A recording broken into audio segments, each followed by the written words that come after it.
Welcome to Deal Shredders. We are your hosts, David and Greg. We are local Nashville investors, cash buyers, and real estate agents who love to analyze your deals.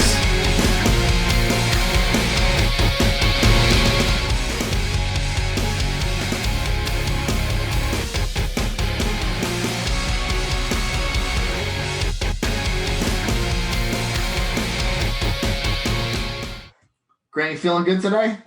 Yeah, where do you want to start? Like, now that I'm the cranky old man, we can start wherever you want to start. What's making you so cranky? Oh, man. What's not making me cranky nowadays? This Not real going to tracks restaurants. changeover. Yeah, I know, right? My Not going to life's out of restaurants. routine.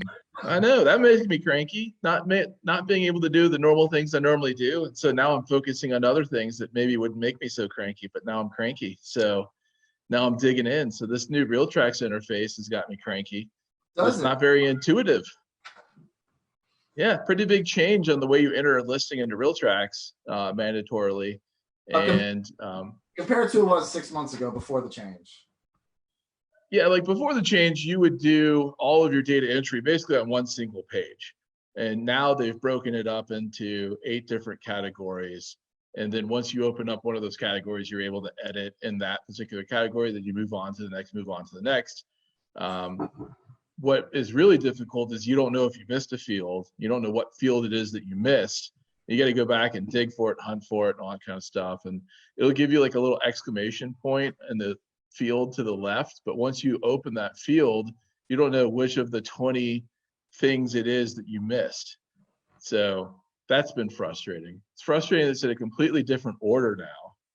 That kind of makes me upset because you're used to doing things in a certain order for 15 years and then the order changes for no good reason that I can tell. So that's driving me crazy. David, how are you, buddy? What's up, guys? How are you today? Doing pretty good. Just Good. Good to see you, man. likewise. It's frustrating it's in a completely different order now. That kind of makes me upset. Grant is going off about RealTrax, David. We need to hold him back. Oh, I saw your post. You were tagging That's right. Brian. He's one of the guys. By the down way, there. Deal Shredders, episode 12. What's up, guys? And you're just like, why can't y'all change stuff in a way that makes some kind of logical sense? Just, yeah, make it more intuitive. At least make it the same or a similar order as it used to be. You know, I don't care if the formatting changes, but keep the same order. We need to hold him back. Don't give me more headaches. Like I got enough problems to deal with every day, but you're making my life more stressful. You know? Yeah, right. By the way, Deal Shredders, episode 12. Are you monitoring Facebook Live, Greg? Not me.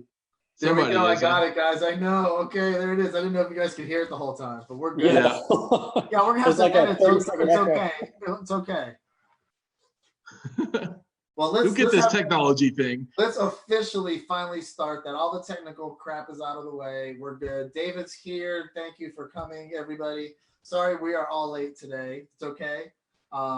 We're gonna get started. We're all home. We're all chilling.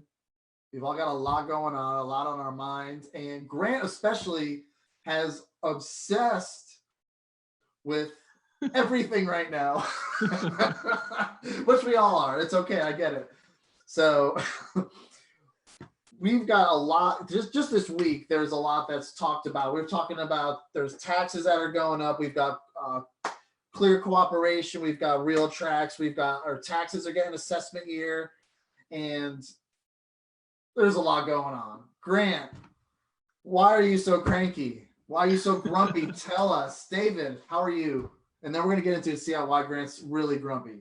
Man, I'm good. I'm looking forward to hearing Grant, especially, I don't know if there's any updates on the planning stuff, because that's Let's start there. Let's start. There was 2 bills that were deferred. Grant. Tuesday, right? Metro Council met virtually on Tuesday, but they deferred all non-essential business. And so anything related to short-term rentals is deemed non-essential. So it's a blessing and a curse, right? Because we're not dealing with any new laws. However, because we have pending ordinance doctrine in this city, for whatever reason on God's green earth, that's still a law. And so, for instance, bill number 78, the 100-foot rule, where you can't have a non-owner short-term owner, non-owner short-time. See, I can't even think. Like, I'm so out of whack here. I can't even think. In NOOSTRP, you can't have it within 100 feet of a church, school, daycare, or park, and they are now enforcing that right now as if it were a law because of pending ordinance doctrine, which is total and complete horseshit. Can you say that on Facebook? I guess you can. Well, it is, and I'm cranky, and so that's what you're going to get from me today. So I apologize in advance. So it gets deferred till when? The next 30 days? Yeah, the next meeting, another month, and then likely deferred again. Like until you believe that the city of Nashville is going to be up and working and allow a public meeting. So the general public will be able to attend for them to probably vote on any sort of non-essential business. And so if you believe that's 30 days from now, or you believe that's 60 days from now, or 90 days from now, that's how long we're going to be living in this purgatory. Yeah. And as a good Catholic knows, you don't want to live in purgatory forever. Right. So that was the one with the churches. There was one more bill, I believe. What was the other one?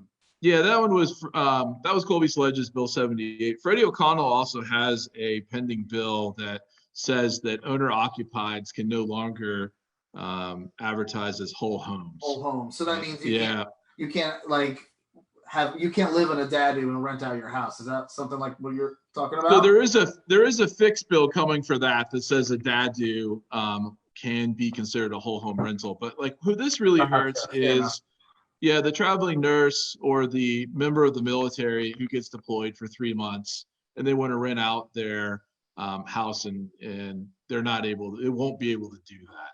And that just seems like there's got to be a hybrid solution to that. So if you're not going to allow them to owner occupy it, then you have to allow them to like temporarily non-owner occupy it, but not have them beholden to all the non-owner occupied rules and regulations, because those are really written for absentee owners. Right. So like there's again, like Metro Council has a shotgun approach when they really need to have laser precision. And they're kind of shooting up things against the wall to see what sticks, to solve the little problem that they have with a very handful of properties in their particular district. And none of the council members are really talking with each other about a holistic solution. And it seems like we finally gotten to the point now where some of the more senior members of council are starting to have a little bit of pause with this type of approach and want to sit back and think about, hey, what's a more equitable solution for everybody? And how should we approach it? And I really hope that happens. Well, I mean, do you feel like that should we relook at things? I feel like things have changed so much since the whole bills were put in place. Yeah, right. The hospitality industry has been decimated, right? So that's that includes the whole new world now since we started that bill. And like people like you that have all these short-term rentals, what are they doing right now? Why does this even, are they not stepping up to the plate and helping all these people that are needing places to go right now? No, there's really not an effort from the city to step up and help any non-owner short-term rentals at this point. But they will step in, I bet you, and help out the hotels, right? The hotel lobby is so strong in the city of Nashville that they typically get what they want. And the short-term rental lobby is not great. NASTRA does the best that they can do with the limited resources that they have. And agents step in and try to fill the void. And we attempt to educate the members of council, which there's 40 of them, which is another part of the issue, is that our city has the third largest city council in the United States behind New York and LA. Why in the hell the city of Nashville has got 40 members, I'll never know. Another problem is that not only does it have 40 members, but they're all part-time council members. They don't get full-time pay. They get paid $22K a year, so they all have to have other jobs. So they're not able even to be professional council members full-time. So you got to educate 40 people who are half in, half out, and try to get your point across, and you're fighting an entire hotel lobby all the way every step. It's a real challenge, to say the least. We've made a lot of progress over the last couple of years in that, but it's another reason I'm cranky. Like, it's just the cards are stacked against you in some cases. Yeah, it's like what, one step forward, two steps back sometimes. Yeah, feels like it for sure. Swimming against the tide. Right. Are you advising your clients right now with short-term rentals to start putting long-term renters in and just kind of, Not right now. So right now, like you've got a furnished rental and it would cost $5,000 to get the furniture out, store it, and get it back in. And does that really make sense unless you're in some real trouble? So for the most part, I'm advising my clients to hold firm. Our June, July, August bookings are still good and haven't been canceled. As a matter of fact, June is looking great right now across our portfolio, and July is looking really good as well. So as long as the country opens up, or at least our city opens up, then we may be in okay shape. I mean, we're having to burn all of March and April. Like, it's in a trash pile burning behind my house right now. If you see smoke back there, that's all of those rental contracts. Yeah. So if you didn't have a 3-month minimum emergency reserve fund, you're probably doing something a little bit different at this point. Yeah, I know some people are talking about doing the nursing thing right now, putting somebody in, putting like a traveling nurse, for 13 weeks to, Sure. most of them. And so the ironic truth with that is that there's not a ton of travel nurses in Middle Tennessee right now because the pandemic has not crushed us like it has in other cities. Whereas in New York City and Washington State and New Orleans, they're getting a ton of travel nurses. We just aren't getting that many at the moment. And then the ones that we're getting are really pissing off the Vanderbilt nurses. Did you see their article in the paper? They're pissed off that they're getting paid $3,000 a week to come and travel nurse at Vanderbilt. The Vandy nurses are still making $28 an hour. So, can't win that one. That makes me cranky too. They're making 3 times the money to do the same work. That's crazy. Same work, but you don't live here, right? So, what someone said, there was a comment on there, and I think it was in the post, and the comment said, well, why don't you just go travel to Chicago and make the same money? It's like, dang. Sure. Why don't we all just travel somewhere else and do the same job and get paid 3 times as much? What the hell is wrong with that industry? What a crazy, if you're a real estate agent and you're working in Nashville and you're making, I don't know, let's just say, and I'm not talking commissions here, but you're making a certain percentage. And then if you could go to Chicago temporarily for 3 months and triple your percentage, I guess you would do it, wouldn't you? That's just crazy. Hands down. Yeah, absolutely. I would probably do it. Yeah. It'd be fun too. Yeah, for sure. I'd pick like a beach community and I'd be like, listen, in the summer, I sell in Miami. So if you want to see me, come see me in Miami. I'll be rolling in my Lambo. Yeah. Absolutely. Absolutely. What have you guys been seeing in the market? I'll tell you, I'm kind of, a lot of people that I know of that got houses on the market in the mid 3s are actually going under contract pretty quickly.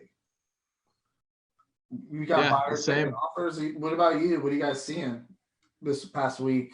Yeah, David, why don't you go? Yeah, I said it last time we talked, and I said it a few times. I think if you're priced appropriately, you have a great product, you're marketed well, and you're hovering somewhere around that 350 price point or under, or close to the median house price in Nashville, Davidson County, or the median price point for an area. I might even go as bold as that. Yeah. Because it's area specific. I think if you're the median price point for an area, I think a lot of that inventory, I'm seeing it, is still going under contract and moving because we're still a very cost-effective city to live in. So, at the end of the day, all price points seem to be at least moving right now. Grant, you've had some higher price point stuff move. I've had some mid stuff move this week. Yeah, for sure. I have noticed there has, in the last several days, especially with this pretty spring weather and the news of COVID infections and hospitalizations being either stagnant in our state and city or going down in our state and city, I have seen more people out and willing to look at real estate. Now, it doesn't necessarily mean they're making offers yet, but I am definitely getting more showings. I'm getting more agents calling me, getting more emails. And, we put a couple of properties out there this week to give it a test. And one of them got multiple offers and sold for full price. That was close to $600K. And another one's in the Nations area for 449-ish or no, 489. And it's getting some looks, but hadn't had the offers. Whereas 2 weeks ago, I think you could say that all activity was down severely. I think from the psychology standpoint, I think we're all just getting over the fact that this thing's not what it could have been. Everybody kind of wraps their head around their new game plan and lifestyle for right now too. Yeah, sure. Like, I don't personally know a whole lot of folks who have been infected. I don't know anybody has died in my circle. Fair enough. And my circle is pretty large, right? I mean, I know 3,000 or 4,000 people. No one's hanging on the edge on a ventilator right now. And so there are those scary stories out there, but they're the exception, not the rule. And I think that everyone's getting more comfortable with that in their personal lives. Yeah. Yeah, completely. Yeah, for sure. I mean, I don't know. I mean, I feel pretty good right now. I mean, everybody, like all my tenants are good. So, I mean, my lenders have kind of. Yeah, all my rent checks came in April. Yeah, mine I've did got too. 0% delinquency. Everyone paid in April. It's strong. I mean, yeah, I actually cash flowed more this month than last month. It was, everybody paid on time too. It was weird. Did either one of y'all jump in front of it with your renters and like proactively reach out to them and be like, hey, if y'all need something, let me know, or just so like. That's a good question. So I thought about that. So half of my tenants I leased before I got into property management. So I qualified them really well. And I think this is a testament to that because none of the tenants that I got paid late or called us or anything. The other half, they have been good too, and no one's reached out to them. So one property manager gave I think we gave till the 15th with no late fees maybe. And we've got all, there's 23 total. We got all of them, which I was astonished. So I'm just hoping that happens next month. But I feel better going into next month than I did going into this month. A week and a half, the fear 10 days piece ago, of it. I didn't know what I was planning to put my mortgage on credit cards, Can you do that? I don't know if you can or not. I did, but I did. I raised all my credit card limits. Here's a tip for everybody. I called all my credit cards. I had one that was, my limit was like $8,000. I told them I wanted 50 and they gave me 30. I don't know. I'm like, okay. So I called. They're like, Greg, I got like 50 or 60K in open credit card lines right now, like 30% or something ridiculous. Hey, if you don't use them, it don't matter. Exactly, but it's there in case my world crashes down. That's right. Well, and you can use them for 30 days, without having to pay interest if you need to. Of course, yeah, pay off the sure, of course. But, I'm about to get off this Zoom call and call Regions Bank and ask them if they'll take my credit card payments for my mortgage. Get some points, go traveling somewhere. I mean, I'm feeling pretty good about the market. Like, I've gotten a lot of calls on even my listings from just the signs that are, they are. So everybody, I have a coming soon. Just let everybody know it's actually on the MLS. And it's turned into my brokerage. So I have a legit. Don't get me going on Clear Cooperation. So I'm not sure where I stand on it, but I have a signed listing agreement. And it's in the MLS. I don't know what it is. So Grant, is it in the MLS is coming soon? Or is it active? It's coming soon. Uh-oh. So for those watching or tuning in, Grant, let's do like a quick bullet point, overview of what that is, if anybody's curious what's going on with that. I know you're the expert on some of that and you've had a lot of thoughts. No, I'm definitely not the expert, but I do have a lot of thoughts. So Clear Cooperation and Clear Cooperation. Give it away, then everyone. I know. Yeah. But dot. Please. Yeah. Right. Let me use my grade school education to explain this. So, Clear Cooperation was supposed to go into effect on April 1st, but and RealTrax is the entity who enforces it. So we did have a petition drive to move it to May 1st, and that was successful. And they did move it to May 1st. We have made several suggestions to the MLS committee chair and to the members of that MLS committee to how to clean it up and how to make it a little bit more equitable for all firms. But generally speaking, Clear Cooperation is a rehash of current rules and regulations that were in place that have never been enforced, plus a little bit of extra stuff. So basically it says that when you get a listing and you get a signed listing agreement, you have to have it in MLS within 48 hours. Well, it turns out that's been a rule since MLS was conceived in Middle Tennessee as RealTrax in 1996, but they never enforced it, right? Why didn't they enforce it? Why was it not enforced? Well, there was no reason to enforce it. Coming soons didn't exist in 1996. And so And neither did like staging, and neither did professional photography, and neither did drone photography, and neither did all of these get a listing and spend 2 months getting it perfect before you have a professional photo shoot and all. None of that stuff really happened a lot in the 90s. Now, don't get me wrong, I didn't get licensed till 2001, so I was not in the game in 1996. But in talking to some of the more seasoned agents, that is what they said. It wasn't a big deal, right? So coming soons really weren't a big deal until about a decade ago, after the last downturn. And the National Association of Realtors has had a hard time trying to figure out what they're going to do to regulate it. And it's kind of been like a ticking time bomb, if you will. And so when Compass Real Estate was able to exploit their web presence and to password protect their coming soons and restricted access to other real estate agents, that was kind of the straw that broke the camel's back. But NAR was heading towards regulation anyway.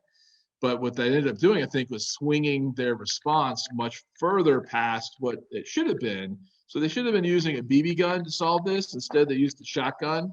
And what it's going to basically do is this. You have to put your listing in the MLS within 48 hours of signing that listing agreement and having that sign in the yard. If you talk about your listing, it's got to be active. If you talk about it with anyone other than a licensed real estate agent within your own firm in their own office. So if you're a RE/MAX agent in Hendersonville and you talk to a RE/MAX agent in Franklin, you have to have it active in the MLS. So, okay, that's interesting. So I can only tell people from my own office. That's right. You tell people from your own office. Other people from my office tell somebody else in another office. That's on them. That's off of you at that point. But so that, like, let's say this though. What if your office what if you're the benchmark office in the Cool Springs area? You've got 500 coworkers versus you are Grant Hammond with 3 agents in your office.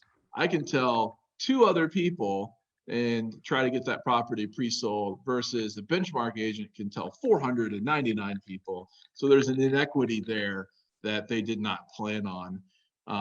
The other sort of— so like almost pushes all the small firms. I mean, that's about the cloud-based brokerages.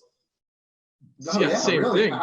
Like EXP or something where like their offices, who knows where, they can tell every agent, you know what I mean? Like, yeah, there's a lot of inequities there, right? So that's already makes it bad policy. The second thing that makes it bad policy is exactly what's happening now. So we're in the middle of a health event, and there are certain sellers who are telling us, listen, I'm going to need to sell my house because I don't have income, but I don't want a ton of people traipsing through here, getting me infected and killing me. Right. And so they're saying, I need you to just talk to the people who are serious, and I need you to narrow that down.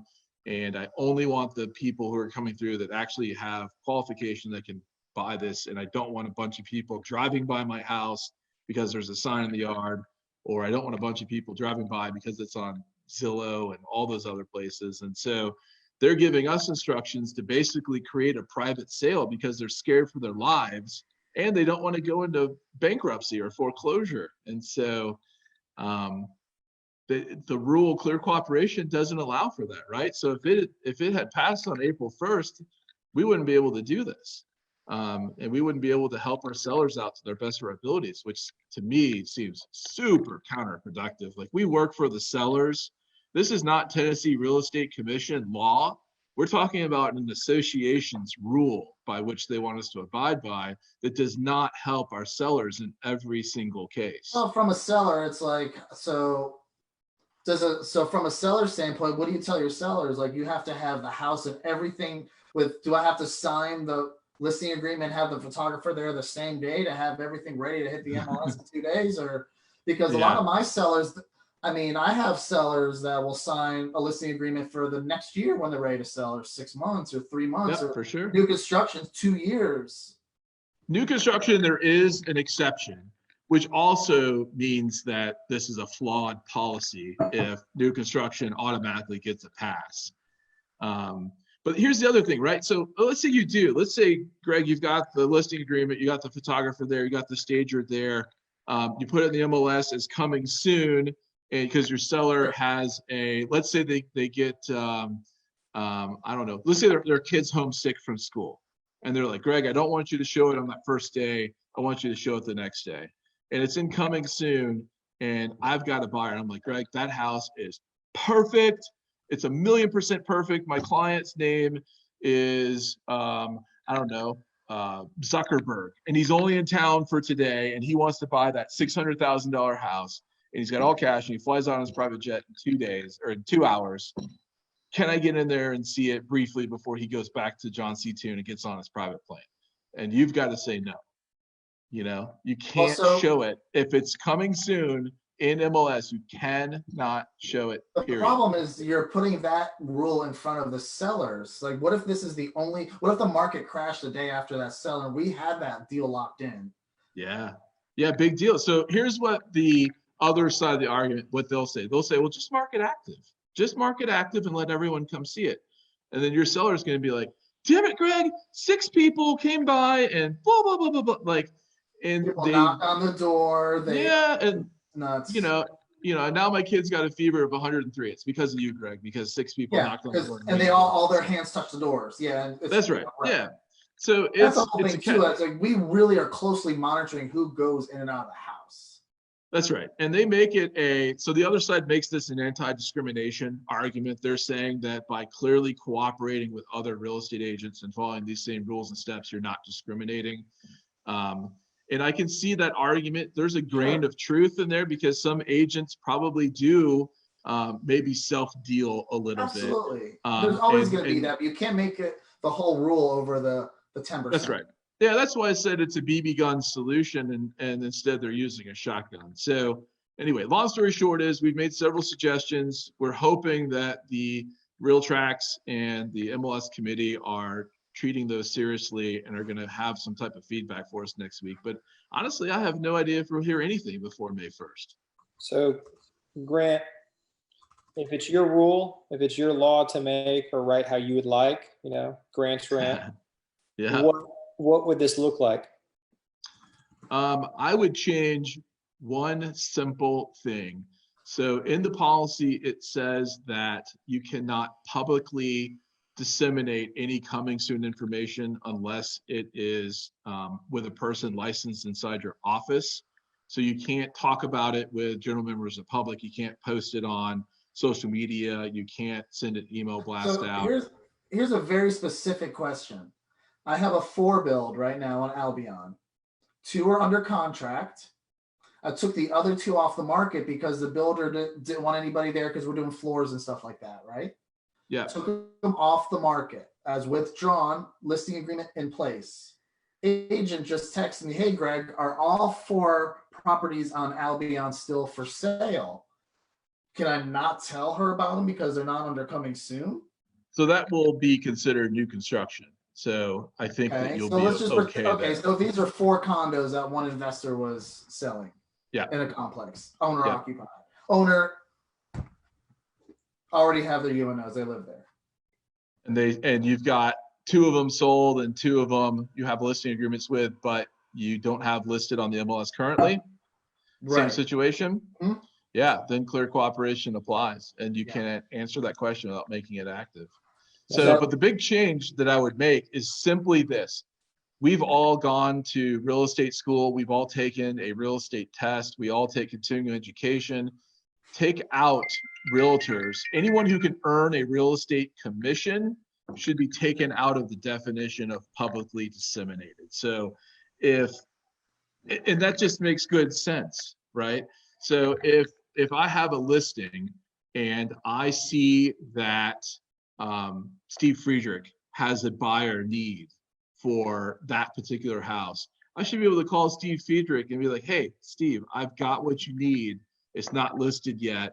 Get your buyer head in our direction and see if it works. Instead of having to wait for pictures and wait for all that kind of stuff and then putting in the coming soon and not being able to show it. Sometimes you can avoid those expenses if you're doing it right. And some agents, Yeah, for some agents, those expenses are passed through to the seller, and the seller would like to avoid those. For some agents, that's your expense, and you would like to avoid spending that. I've had photography cost almost $1,000 before, and if I can sell it to Steve Friedrich without having to do that, I would like to do that. Yes, please. And you don't have to have all these people trampling through this house just to make it legal. Yeah, and so the argument that the other side makes, even though Clear Cooperation never says the word discrimination one time anywhere in the entire policy, they like to say that this is an anti-discrimination policy that will keep, everyone in the loop if a house is available or not available. I take a lot of exception with that.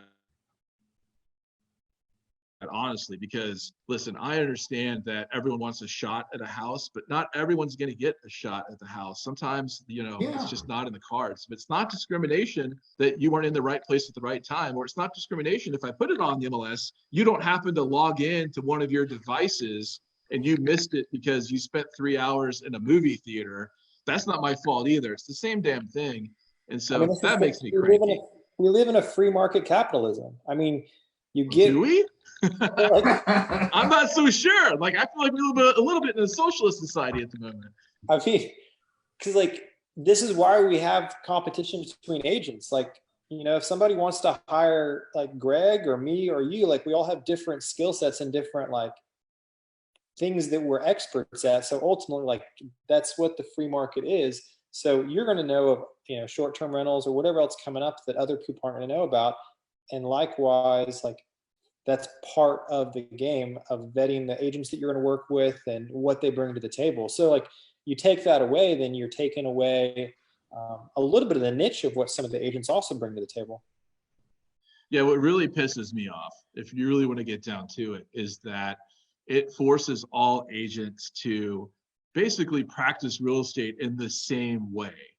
And that takes away two things. One, it takes away your skills that you've acquired over however many years you've been in the business.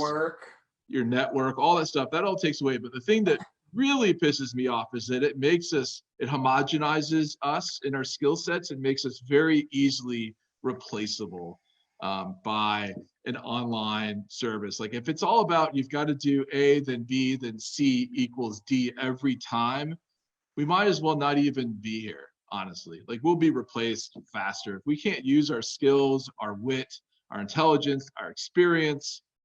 What in the world? Pretty soon it's going to be you're going to only be able to price it at a certain price point. Yeah, I'm not a pretty face, so I'm not. People aren't hanging out with me because I'm fun to look at. They're working with me because I have a skill set. Yeah, truest thing I've said all day. Keep it going. So anyway, yeah, that's, I could talk about Clear Cooperation all day long, but, I don't know. Whoever's listening to this probably doesn't want to listen to me rant about it. It's okay. So, we know planning stuff's been going on. You touch base on that. Short-term rentals, we know the market's changing. Yeah, I mean, it's pretty much, that's this week is just, taxes, Clear Cooperation, real tracks. Those are the big things, I feel like. Taxes. You feel like you got stuff off your chest? Y'all see second quarter estimates are due July 15th now. I didn't see that. Yeah. You know what I'm doing with all my quarter estimates? Yeah. Yeah, you'll get my second quarter payment when I get my $1,200. Yeah. I'm waiting on the 10 grand. Yeah, my EIDL loan, as soon as that gets funded, you'll see my quarterly payment. Do you feel that you got stuff off your chest? Do you feel more like you can enjoy? No, I have more. Let's talk about property taxes and the horse shit that's coming down the pike next on property taxes. All right, coming this Monday on Grant's Rants. I mean, we've got a tax reassessment year. Every 4 years, you reassess in Davidson County. So we got a tax reassessment. We have it on good accord that that's going to be at least 30 to 35% based on what happened in 2016. And then we've got a mayor who's saying that he's going to increase the tax rate. That has nothing to do with reassessments. That has everything to do with the rate by which you get taxed. And so that's going to go up $1 to $1.15, according to the smarter people in council. And that may be tiered, it may all be at one time. We've got a $300 million budget deficit that we've got to cover this year. There's likely not going to be federal grants that do that. So it's got to be the citizens that bear the burden of that. And so if you take a $1 to $1.15 tax rate increase, which is equivalent to about 30% tax rate increase, plus a reassessment year of 35% or something in your tax rate, or excuse me, in your value that is taxed, like there are some areas of Nashville, like Bordeaux or City Heights, that have seen a lot of development over the last 4 years that did not have a big reassessment in 2016, that are going to get crushed in property taxes at the exact wrong time. So in 2021, there's going to be some really interesting back tax and stuff starting to happen. Like I expect it to be, I'm going to go ahead and call it the Nashville, Davidson County tax bomb will go off in 2021. And it's going to explode all over the people that don't need to be exploded all over. The ones whose hourly rates have been cut or gone down, or their jobs haven't come back as quickly as other people's jobs. Like this isn't a white collar tax. There's a reason why they call property taxes the poor man's tax. It's a tax on the poor. Like it's not going to affect the white collar guys. It's going to be the blue collar guys. They're going to get crushed by that in 2021. It's going to suck. I'm trying to like do the rough math on what a 35% assessment increase and $1.15 or something like that like works out to be in comparison to, let's say you have property assessed at $450,000. So it's like per 100, I believe. So you have 450 That's right. times. Currently, it's like what 2.7, I think. Right. So 12, on a $450,000 house, roughly $1,200 in taxes. Correct. Rough math, that's at 270. So if we take that same 450 price, and now we say it's going to go up by 30%, is that what you're saying, Grant? They're saying that up to 35% of reassessment value this So time. let's take that 450 house and reassess it at 35% higher. So now it's worth 607 by the city. Yep. And then let's time that, instead of 2.7, it's times now 3.85. 3.85. Yep, that's right. So that's $2,340, and it was $1,200 and some change. So it's almost double. Yeah, it's 100% increase. It's crazy, right? And this is all going to happen in a year in which we were all forced to stop doing business. That, bar owners had to say, hey, waiters, waitresses, bar staff, whatnot, go home. I can't do business. Don't pay your student debt, defer that, don't pay your rent. Like this is going to be really, really, really interesting next year. I'm calling it the tax bomb. It's going to go off in 2021. Hashtag tax bomb. Yeah, because taxes come out in October and then they're due by February. Boom, February. Boom. So we're talking 10 months from now. Boom. Yeah, boom, tax bomb. Right in the middle of trying to recover, right? Because let's say you have a mortgage, and let's say that your mortgage is $2,000 a month and your property taxes are $1,200 a month or whatever it is. $1,200, so $100 a month a year. And so you get behind, right? You get furloughed right now. And so you take advantage of a deferral. So you defer for 90 days, whatnot. 90 days from now, your job's not back. You can't pay. You're in trouble. So now you go to forbearance. And forbearance is approximately 6 months. So that puts you, ironically, right into January, February of next year, right when your property taxes are due. Your forbearance period is up. You owe a lump sum payment. Kaboom. So people are looking at 2020 like it's going to be the year where there's going to be properties coming back. It's going to be 2021 when we really see the pain. Yeah, and if you don't have a job, you're not going to be able to be refinancing or trying to restructure. Well, that's why forbearance doesn't really work. Yeah. I mean, forbearance is like a really short-term feel-good breather for a moment, but it's like it's like a mountain at the end. Yeah, like I talked to a couple of lenders. They basically say forbearance is the way to stay in your house for 6 months, and you get 6 months to say goodbye to. Yeah, so you don't have There's no coming back. You don't have to file for foreclosure. You can still stay there. Yeah, it's 6 months. Yeah, just inevitable. That's right. That gives you 6 months to get your house in order, figuratively, and have your plan on where you're going next, and then the bomb goes off. Though, hopefully if you're smart enough, like 3 months into that, 2 months into that, you've thrown a sign in that yard and you're selling that house. Yeah, hopefully, right? And hopefully it's worth it. And it probably is, ironically, because probably not a lot of houses are coming back in terms of foreclosures or short sales this year. I think it's next year that you see that kind of stuff happen. So this year's going to be relatively, like the headlines, I can already read them now in August. Like the headlines are like, market roars back. Everyone's, great. Everything's wonderful. Downtown Nashville's packed. And then there's going to be a trailing off that happens until the real damage, which is probably right, because it hasn't stabilized yet. That just because you see it increase, it's going to increase a little bit. You're right. Yep. But it still hasn't stabilized. So it's just like kind of floating until other things stabilize and it's going to whoop. Yeah, that's it. Look, we had 10 years of a bull market of property appreciation. We were due for a little bit of a pullback. Yeah, but I don't want people to panic, though. It's not going to be bad. I mean, we're going to. No, it's not 2009. Yeah. No, it's just going to level off, and it's going to be predictable again. It's just going to take an increase. It's going to take another dip, and then it's going to finally stabilize. Yeah, that's right. So just like if you are a private residence owner, like honestly, it's going to be a non-event for you. Like you're going to go about your lives. You're going to. Right. And if you want to go buy a house, you may be able to get a small deal on a house, but when you sell whatever house you're in, you're going to have to give a small deal again. You're not going to, There's going to be an influx of like people that have overbought, and there's going to be foreclosures, and maybe there is a buy, but it's not going to be like, I'm going to just go after this one thing, foreclosures. They're going to be more trickling down, but it's not going to be a huge influx. Yeah, not like 2008 and 9, where you could go to the bank and say, I'd like to buy 100 of your foreclosures, please, at 40 cents on the dollar. I don't see that happening at all. Yeah. Right. So, and if there was, all the darn all the darn single family for rent companies, like America's Homes for Rents and Tricon and Colony and all those bastards are going to buy them all anyway. So there's no way you're getting them as an individual.